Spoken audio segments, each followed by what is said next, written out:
Hello दोस्तों, नमस्कार। Online civils गुरु में आपका स्वागत है। I hope you are doing well. तो देखो दोस्तों, ये 7 जनवरी 2022 यानी कि 2022 में जो अभी यूपीएससी का जो प्रीलिम्स हो रहा है 2021 वाला, उसका पेपर है एससी का। ये निबंध वाला पेपर है एससी का, जिसमें हम आपको बता रहे हैं पूरा एक्सप्लेनेशन क्या कैसे आया है। तो पहला क्वेश्चन था इसमें, आत्मसंधान की प्रक्रिया अब तकनीकी रूप से बाह्य स्रोतों को सौंप दी गई है। यानी कि क्या बात कर रहे हैं, the process of self discovery has now been technologically outsource. ठीक है, यानी कि जो आपकी सेल्फ डिस्कवरी है, जो प्रोसेस है आपको जानने की, more about yourself, like who you are and what is your purpose of your life, वो क्या है, वो दूसरे सोर्सेज के साथ इसको असेम्बलेट कर दिया गया है। इस तरीके का एक क्वेश्चन आया था ऐसे में कि खुद की जो डिस्कवरी है वो क्या है, it has now been technologically outsource. जैसे कि आजकल मोबाइल से टच है, आजकल आर्टिफिशियल इंटेलिजेंसी पे सोर्सेज हो गए। तो इस तरीके से आप बाहरी चीज़ों पे बहुत ज़्यादा डिपेंड हो गए। इस पूरी चीज़ को, हमारे आत्मसंज्ञान को जो लिखा हुआ है, इसको पूरी तरीके से डिसाइड करना था दोस्तों। इस तरीके से इसको एक्सप्लेन करना था। ठीक है, जैसे सेल्फ डिस्कवरी जो है is an in sourcing process, not outsourcing process, because self discovery needs self efforts, questioning to yourself, being impartial to yourself, accepting yourself wrong when you are accepting it, and there are a difference between the self discovering and in-source और outsourcing दोस्तों। ठीक है, इस तरह का एक question एक आया। दूसरा क्वेश्चन था कि आपकी मेरे बारे में धारणा, आपकी मेरे बारे में धारणा आपकी सोच दर्शाती है, आपके प्रति मेरी प्रतिक्रिया मेरा संस्कार है। Your perception of me is a reflection of you, my reaction to you is an awareness of me. ये भी एक फिलोसफिकल तरीके से एक ऐसे लिखा है कि आपकी मेरे बारे में जो धारणा है, यानी कि आपका जो परसेप्शन है वो क्या है, वो रिफ्लेक्ट करता है। यानी कि your perception of me is a reflection of you. तो ये भी एक फिलोसफिकल एजेंडे पर रिलेटेड क्या था, ऐसे था दोस्तों। तीसरा जो ऐसे था वो ये रिलेटेड है, इच्छा रहित होने का दर्शन काल्पनिक आदर्श, यानी कि काल्पनिक आदर्श को बोलते हैं यूटोपिया, यूटोपिया है, जबकि जो भौतिकता है वो क्या है, माया है। यानी कि philosophy of wantlessness is utopian while materialism is a chimera, chimera is calls maya. एक तरीके से देखा जाए तो चारवाक की फिलॉसफी में इस तरीके का जो है रिलेशन दिया हुआ है। चारवाक ने एक्सप्लेन किया हुआ है कि जो भौतिकवाद है वो क्या है, एक माया है, मोह माया है, और वो मटेरियलिस्टिक थ्योरी को ही चारवाक मानते हैं। तो कहीं ना कहीं ये भी एक वो फिलोसफिकल एजेंडा है जो फिलोसफिकल रिलेशन से रिलेटेड रखता है दोस्तों। तो ये भी उस तरीके से एक फिलोसफिकल एग्जाम है। ठीक है, तो ये भी एक चारवाक से रिलेटेड थ्योरी है दोस्तों।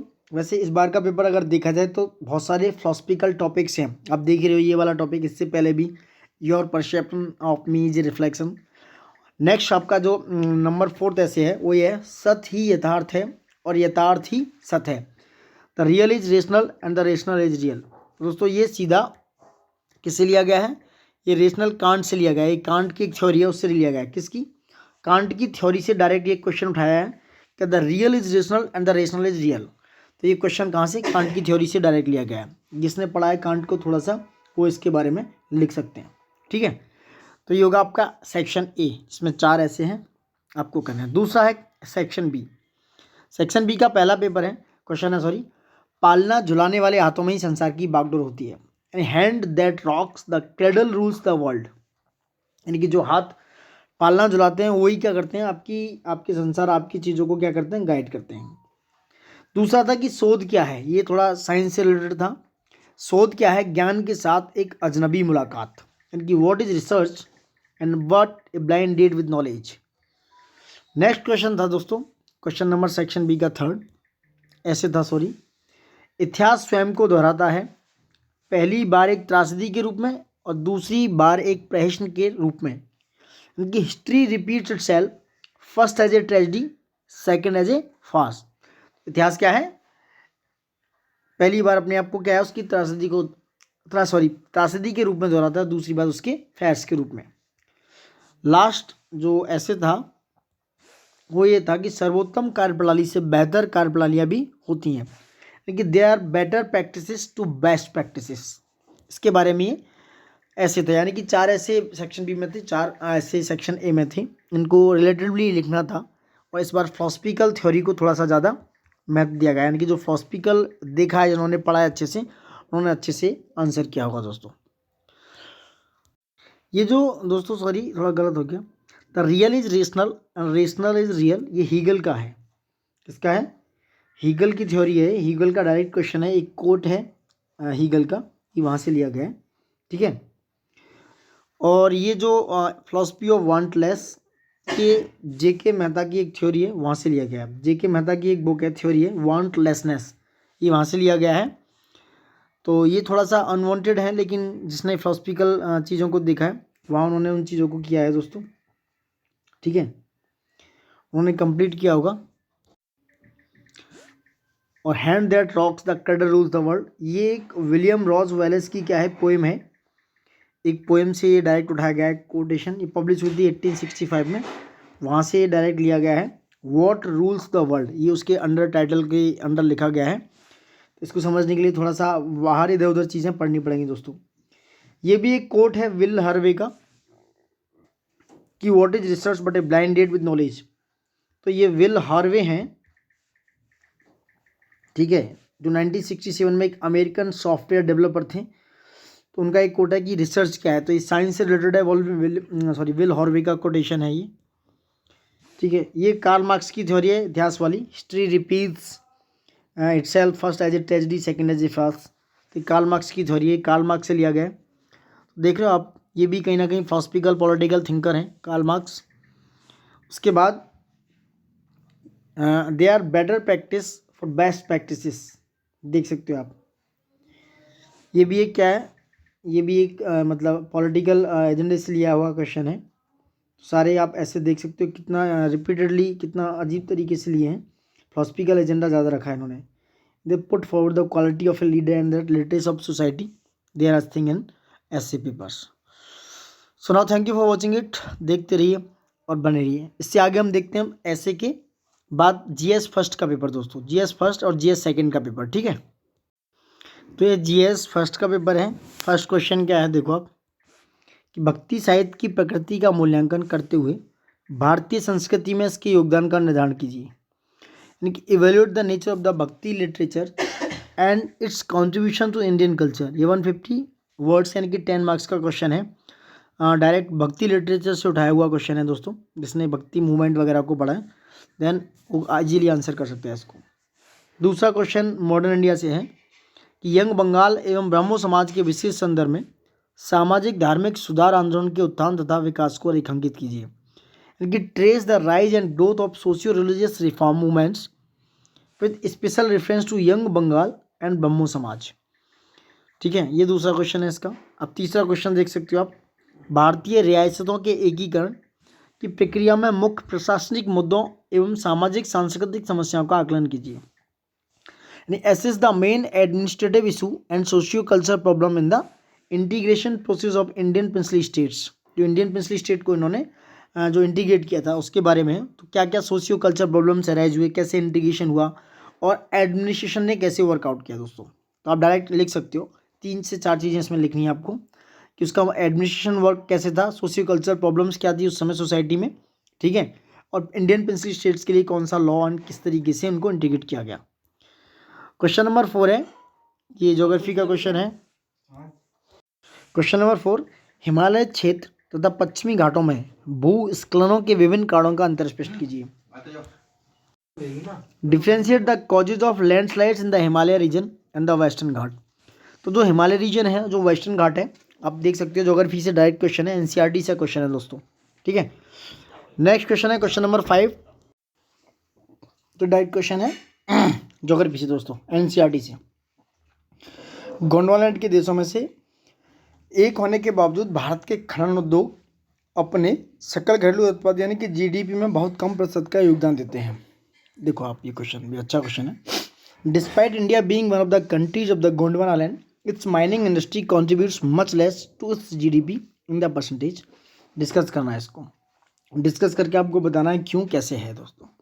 नेक्स्ट क्वेश्चन नंबर 6 आप देख सकते हो, शहरी भूमि उपयोग के लिए जल निकायों से भूमि उद्धार के पर्यावरणीय प्रभाव क्या हैं। उदाहरण से समझाइए, यानी कि what are the environmental implications of the reclamation of water bodies into urban land use, explain with example। इस तरीके से आप देख सकते हो सारे क्वेश्चंस। 201 गठित ज्वालामुखी जो है विस्फोटों की वैश्विक घटनाओं का उल्लेख, यानी कि mention the global occurrence of volcanic eruptions in 2021, तो देख सकते हो। क्वेश्चन नंबर 8 देखो, डायरेक्ट क्वेश्चन ज्योग्राफी से, कि भारत एक उपमहाद्वीप, एक मिनट, भारत एक उपमहाद्वीप क्यों माना जाता है? विस्तार पूर्वक उत्तर दीजिए, एलोबरेट करना है ये क्वेश्चन, कि why is India considered as a subcontinent, elaborate your answer. Question number 9 देखिए, examine the uniqueness of tribal knowledge system when compared with mainstream knowledge and culture system. ये थोड़ा related question है और current के साथ। भारत में जो है examine the role of gig economy, बहुत ज़्यादा कोरोना की वजह से gig economy in the process of empowerment of women in India. Gig economy कैसे वुमेन एम्पावरमेंट को, ठीक है। नेक्स्ट है, to what extent is the role of moderate prepare a base for the wider freedom movement.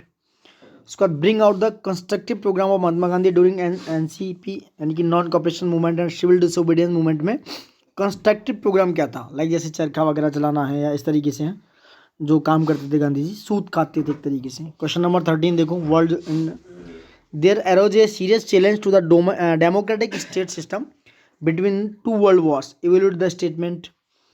Question number 14 देख सकते हो, brief mention the alignment of major mountain ranges of the world, geography का question है, world geography का। Question number 15 देख सकते हो आप दोस्तों, क्या है, how do the melting of the Arctic sea and the glacier of the Antarctic differently affect the weather pattern and human activities in the earth. आप देख सकते हो, एक करंट का भी क्वेश्चन रहा है, काफ़ी चर्चा में था। और discuss the multi dimensional applications of uneven distribution of mineral oil in the world. इससे रिलेटेड एक क्वेश्चन ऊपर भी आया हुआ, गोंडवाना लैंड का पार्ट है इंडिया, फिर भी हम माइनिंग एक्टिविटीज इतनी ज़्यादा एक्टिव नहीं है, क्यों? सेम उसी के रिलेटेड है, इसके जो डायमेंशंस उसके इम्प्लीकेशंस लिखने हैं कि अनइवन डिस्ट्रीब्यूशन क्यों है, अफ्रीका में ज़्यादा माइनिंग क्यों हो रही है, या इस तरीके से। तो बहुत सारे कॉन्टिनेंट को डिफरेंट डिफरेंट रेशियो में डिवाइड किया हुआ है।